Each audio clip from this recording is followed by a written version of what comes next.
Do you have the audacity to work your not twerks, TJ, work your quirks. Hey y'all, this is TJ and we are completing our series, the ABCs of Audacity to Success with Work Your Quirks. And over the last few years, I recognized that I have quite a few quirks. So for example, one of my ones I noticed is that anytime I have a sandwich, I have to smash it before I can take a bite. But in business, it was my quirks that actually made me feel like a failure. This month, I celebrate 10 years of being in entrepreneurship. I actually call myself a reluctant entrepreneur. I am a right brain creative. I worked in Hollywood as a producer and an editor for over 25 years. I create. And so now I'm thrown into this business world, having never worked corporate a day in my life. And I'm coming across these people who you can quantify on a spreadsheet their gifts. They can actually, a left brain, they can dissect a spreadsheet. They know all the formulas.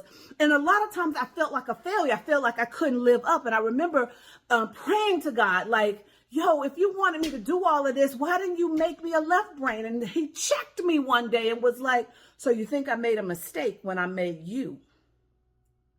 And I started having to look at my quirks actually a little differently.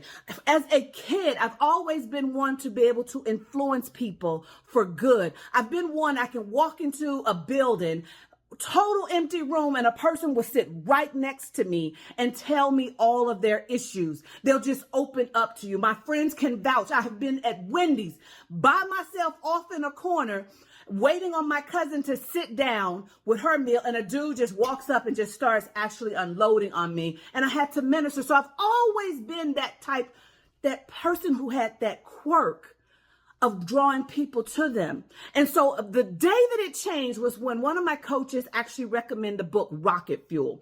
It changed the game for me. Rocket Fuel actually has the premise of, for business to be successful, it needs a visionary, it needs an integrator. You mean to tell me that I can have a strength of just being the visionary? I'm not called to be in the trenches in the execution. That's where the bottleneck happens.